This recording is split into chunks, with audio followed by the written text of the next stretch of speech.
I don't even know how you can overestimate, coming off Thanksgiving night and being 9-3. And the other moment I can think about is amazing comeback down 21-0 against Dallas to go up 24-21, big time game.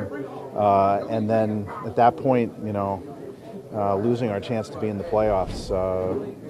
Got nothing but ourselves to blame. There's so many good things during that 12-game stretch. And yet some Achilles heels that really, in the end, were not solvable, and that's what derailed us. It wasn't the math, It wasn't the math, because I know we could have won 11 and we wouldn't have made the playoffs as well. We had to be 12-4, but it was the three obvious things throughout the season. Turnovers, number one. You can't be a Super Bowl team if you're going to lead the league in turnovers. Two, red zone offense from the beginning, especially harking back to SF in Arizona. We had a chance to have the best record in the NFL at that point. That would have given us a cushion to go 12-4. And thirdly, giving up the big play on defense. And, great front seven and outstanding improvement on D all over, except giving up the big ball. You can't do it. So gut-wrenching. I mean, this is a great group of guys. I can't remember in all my time any better motivated and better group of players. Excellent coaching and just a gut-wrenching feeling for all of us, and personally for me and everyone in the organization and everyone in this room. How close do you think you are? How close do you think you guys are? I think we're pretty close. I mean, I think we know exactly what we got to upgrade, it's you see certain teams, they go 8-8, 8-8, 8-8, and then they break through. We're double digits. It doesn't mean we'll be double digits next year, but I think we got a really good nucleus of young players, mostly under 27, a lot of players below 30, a lot of up-and-coming stars in this league, and it's all in front of us, but I don't want to sound overly enthusiastic because we've got to fix those three things. We cannot lead the league in turnovers. We scored the most points in the history of the franchise, second year in a row, yet red zone offense. Can you imagine if we had a really good red zone offense and still were able to break the record for points every single year? We'd be an elite franchise, elite team. Jeff, confident 27 of those. What, Rich? Confident in Nick going forward?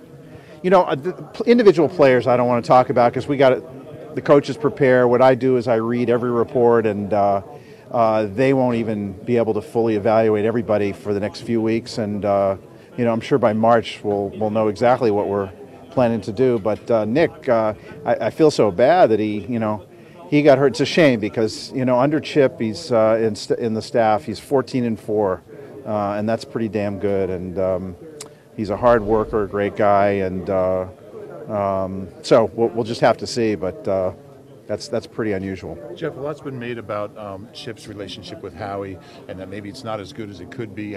What do you see from your vantage point, and will Howie continue as GM? Oh, I see, absolutely. I see two really valued executives, Chip, Howie. Add Don Smolenski to that. I mean, these are three obsessed to being good executives. They have different roles. They cross over at different points. But I think you know me. I like to surround myself with not yes men, but strong, opinionated people that are really dedicated to making us really good. And that's what those three do. And I couldn't be more proud of all three. What's your assessment of Howie and the personnel staff? I think Howie's done a great job. I mean, what I tend to do, and I'm disciplined about it, is for me it takes 3 years to really rate a draft class. And so this year I think the thing I'll look at is the 2012 draft class, and I think it's important to do that. I don't believe in rating draft classes right away. I think you can overvalue a player who does well in his rookie year, or downgrade a player who does poorly in his rookie year. It's irrelevant. You've got to wait a minimum of 2, but I would say 3 years to really know how guys evolve in the league. So I'll be looking at the 2012 class, closely, as we all will, and To begin with, I know that's Cox, Kendricks, and Curry, Boykin, Nick Foles, and we go from there. So anyway. Will Howie be back? Oh, is that a question? Yes. Yes. I'm not asking about Nick specifically, but you've referenced on multiple occasions the value of quarterback play and franchise quarterbacks in this league. Do you feel this team has the quarterback play it takes to be a Super Bowl contender? Well, I think it remains to be seen. I can't. It's very hard to answer that until you accomplish it.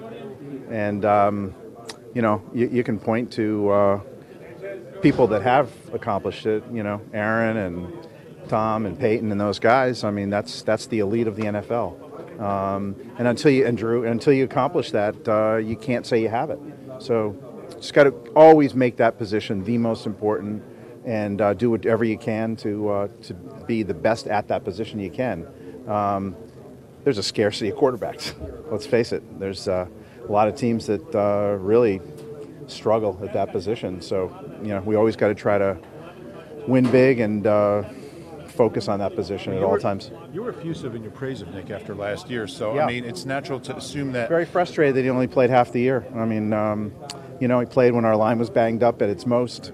Won most of the games, but we've got to limit the turnovers, and that's part of the issue on offense. We cannot lead the league in turnovers. Let's face it. But I can't underestimate the nucleus of real good young talent here, and a great, great locker room. Now, that's not to say that next year we'll have the same great locker room, because every year is different, but that is hard to pull off. And credit to the coaches, personnel, and everybody that we have such a great, dedicated group of guys. It doesn't sell newspapers, but it makes you a winning football team. And now, how do you feel about this team today relative to the day after or the day of the Saints game last year? So when the season ended last year. I think we have a better picture of exactly where we need to upgrade. I think you have to wait and evaluate every game very carefully. Don't make rash decisions, at the end of the 16th game.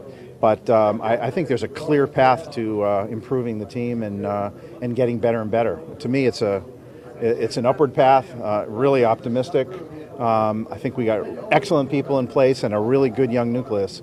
We just got to get better, and there's clear areas to upgrade, and got to find every possible way and avenue of upgrading. What are those areas? I think you got to wait and really wait for all the evaluations to come in. But you cannot give up as many deep balls as we did. You got to limit the turnovers, and you got to be better in red zone offense. So whatever you come up with, it's not about individual. It's whatever you come up with. Those functions have to be at a terrific level, and you can imagine.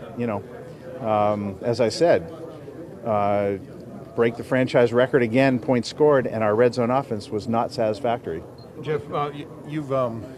When you look at Chip, 9-3 till now. What's your take on his role? He's taken a lot of heat for you guys not making the playoffs after 9-3. What's your take on how he did this year? He's an excellent coach. He's so dedicated to making us better and better, and his life is all football and creating an outstanding football team, and that's what he's all about. And there's going to be ups and downs. There's going to be bumps in the road. If there's not, then I've never seen it in the NFL. But you look around the league, and there's a lot of young coaches or new coaches that come in, and a lot don't do well, and a lot are creating the nucleus. I think Seattle's a good example.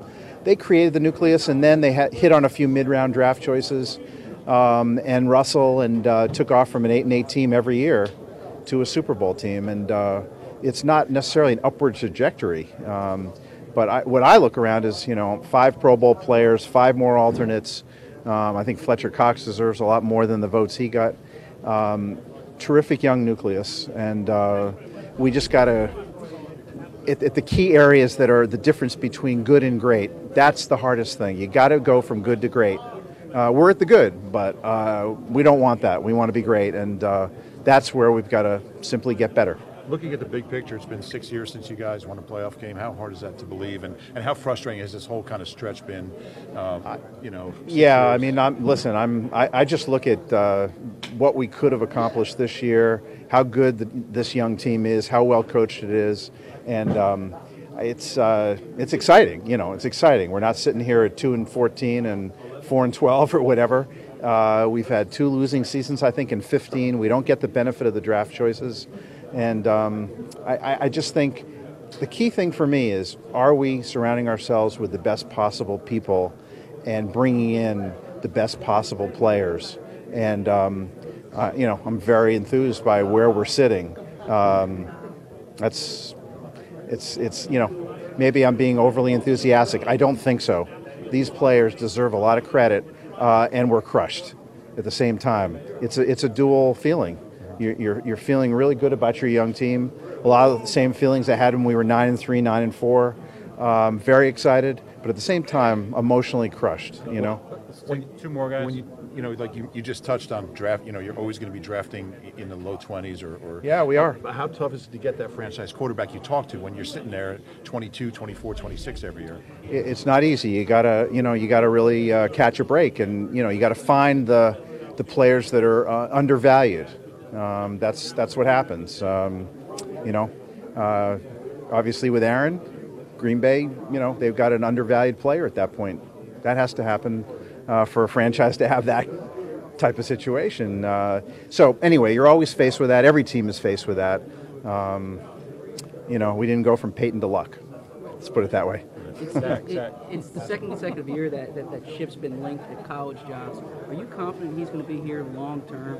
Yeah, I'm very confident that he, I think he really enjoys the NFL. But you'd have to talk to him. But every indication is he loves working with our organization, loves the city of Philadelphia, loves the fact this is a great opportunity to win and win really big. And he's been, I'm proud of having chosen Chip and the staff he's put together.